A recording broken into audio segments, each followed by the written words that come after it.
Kejadian pasal 37. Yusuf dan saudara-saudaranya. Adapun Yakub ia diam di negeri penumpangan ayahnya, yakni di tanah Kanaan. Inilah riwayat keturunan Yakub. Yusuf, tatkala berumur 17 tahun, jadi masih muda, biasa menggembalakan kambing domba bersama-sama dengan saudara-saudaranya, anak-anak Bilha dan Zilpa, kedua istri ayahnya. Dan Yusuf menyampaikan kepada ayahnya kabar tentang kejahatan saudara-saudaranya. Israel lebih mengasihi Yusuf dari semua anaknya yang lain, sebab Yusuf itulah anak yang lahir pada masa tuanya, dan ia menyuruh membuat jubah yang maha indah bagi dia. Setelah dilihat oleh saudara-saudaranya bahwa ayahnya lebih mengasihi Yusuf dari semua saudara-saudaranya, maka bencilah mereka itu kepadanya, dan tidak mau menyapanya dengan ramah. Pada suatu kali bermimpilah Yusuf, lalu mimpinya itu diceritakannya kepada saudara-saudaranya, sebab itulah mereka lebih benci lagi kepadanya. Karena katanya kepada mereka, "Coba dengarkan mimpi yang kumimpikan ini. Tampak kita sedang di ladang mengikat beras-beras gandum, lalu bangkitlah berkasku dan tegak berdiri. Kemudian datanglah berkas-berkas kamu sekalian mengelilingi dan sujud menyembah kepada berkasku itu." Lalu saudara-saudaranya berkata kepadanya, "Apakah engkau ingin menjadi raja atas kami? Apakah engkau ingin berkuasa atas kami?" Jadi makin bencilah mereka kepadanya karena mimpinya dan karena perkataannya itu. Lalu ia memimpikan pula mimpi yang lain, yang diceritakannya kepada saudara-saudaranya. Katanya, "Aku bermimpi pula, tampak matahari, bulan, dan 11 bintang sujud menyembah kepadaku." Setelah hal ini diceritakannya kepada ayah dan saudara-saudaranya, maka ia ditegur oleh ayahnya. "Mimpi apa mimpimu itu? Masakan aku dan ibumu serta saudara-saudaramu sujud menyembah kepadamu sampai ke tanah?" Maka iri hatilah saudara-saudaranya kepadanya, tetapi ayahnya menyimpan hal itu dalam hatinya. Yusuf dijual ke tanah Mesir. Pada suatu kali pergilah saudara-saudaranya mengembalakan kambing domba ayahnya dekat Sikem. Lalu Israel berkata kepada Yusuf, "Bukankah saudara-saudaramu menggembalakan kambing domba dekat Sikem?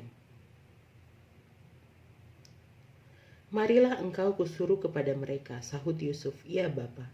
Kata Israel kepadanya, "Pergilah engkau melihat apakah baik keadaan saudara-saudaramu dan keadaan kambing domba, dan bawalah kabar tentang itu kepadaku." Lalu Yakub menyuruh dia dari lembah Hebron, dan Yusuf pun sampailah ke Sikan. Ketika Yusuf berjalan ke sana kemari di padang, bertemulah ia dengan seorang laki-laki yang bertanya kepadanya, "Apakah yang kau cari?" Sahutnya, "Aku mencari saudara-saudaraku. Tolonglah katakan kepadaku di mana mereka menggembalakan kambing domba." Lalu kata orang itu, "Mereka telah berangkat dari sini, sebab telah kudengar mereka berkata, 'Marilah kita pergi ke Dotan.'" Maka Yusuf menyusul saudara-saudaranya itu, dan didapatinya lah mereka di Dotan. Dari jauh ia telah kelihatan kepada mereka. Tetapi sebelum ia dekat kepada mereka, mereka telah bermufakat mencari daya upaya untuk membunuhnya.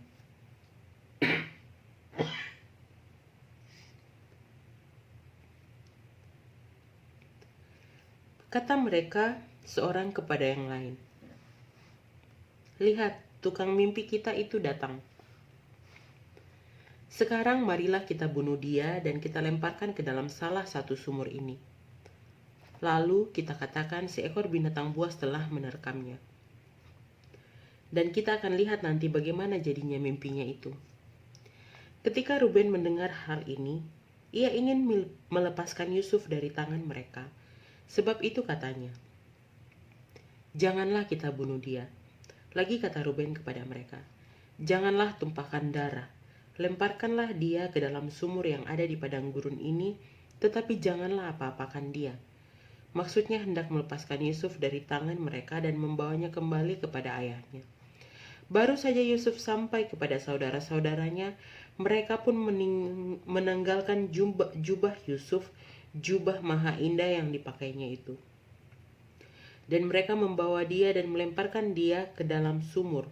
Sumur itu kosong, tidak berair. Kemudian duduklah mereka untuk makan. Ketika mereka mengangkat muka, kelihatanlah kepada mereka suatu kafilah orang Ismail datang dari Gilead dengan untanya yang membawa damar, balsam, dan damar ladan dalam perjalanannya mengangkut barang-barang itu ke Mesir.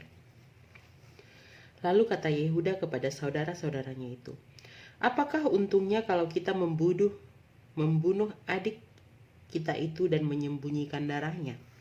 Marilah kita jual dia kepada orang Ismail ini, tetapi janganlah kita apa-apakan dia, karena ia saudara kita, darah daging kita.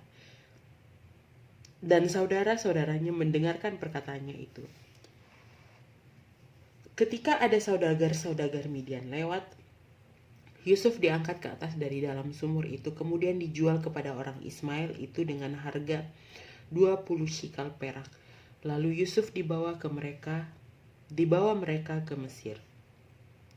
Ketika Ruben kembali ke sumur itu, ternyata Yusuf tidak ada lagi di dalamnya.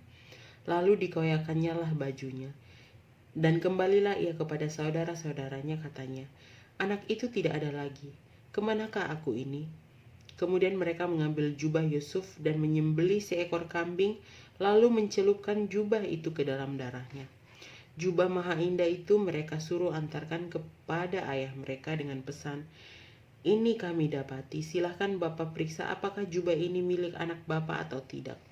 Ketika Yakub memeriksa jubah itu, ia berkata, ini jubah anakku.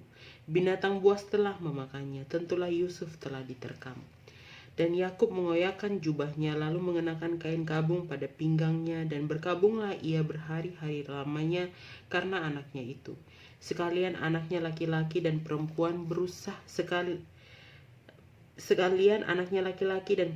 berusaha menghiburkan dia, tetapi ia menolak dihiburkan, serta katanya, tidak, aku akan berkabung sampai aku turun mendapatkan anakku ke dalam dunia orang mati. Demikianlah Yusuf ditangisi oleh ayahnya. Adapun Yusuf, ia dijual oleh orang Midian itu ke Mesir kepada Potifar, seorang pegawai istana Firaun, kepala pengawal raja.